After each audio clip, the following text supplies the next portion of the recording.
a fellow castaway are stranded on a desert island, playing dice for the last banana.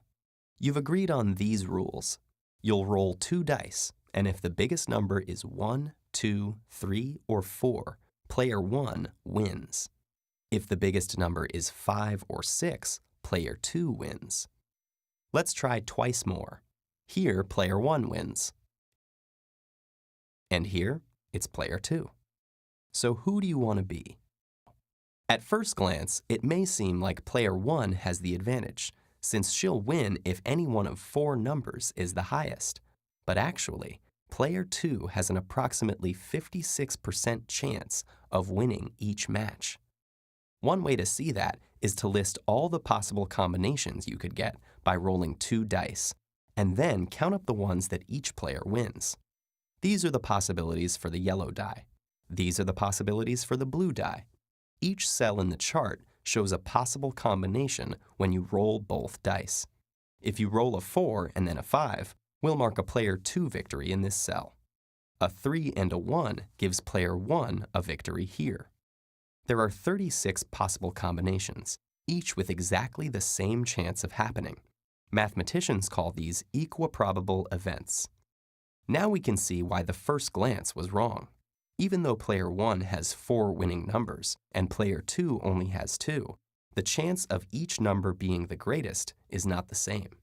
There is only a 1 in 36 chance that 1 will be the highest number, but there's an 11 in 36 chance that 6 will be the highest. So if any of these combinations are rolled, player 1 will win.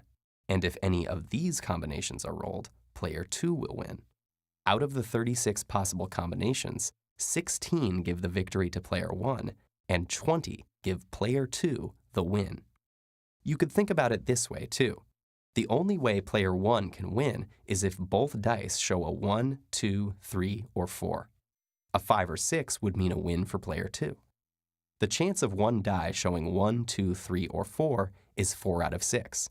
The result of each die roll is independent from the other, and you can calculate the joint probability of independent events by multiplying their probabilities. So the chance of getting a 1, 2, 3, or 4 on both dice is 4 out of 6 times 4 out of 6, or 16 out of 36. Because someone has to win, the chance of player 2 winning is 36 out of 36 minus 16 out of 36, or 20 out of 36. Those are the exact same probabilities we got by making our table. But this doesn't mean that player 2 will win, or even that if you played 36 games as player 2, you'd win 20 of them. That's why events like dice rolling are called random. Even though you can calculate the theoretical probability of each outcome, you might not get the expected results if you examine just a few events. But if you repeat those random events many, many, many times, the frequency of a specific outcome, like a player 2 win, will approach its theoretical probability. That value we got by writing down all the possibilities and counting up the ones for each outcome. So, if you sat on that desert island playing dice forever, player 2 would eventually win 56% of the games, and player 1 would win 44%. But by then, of course, the banana would be long gone.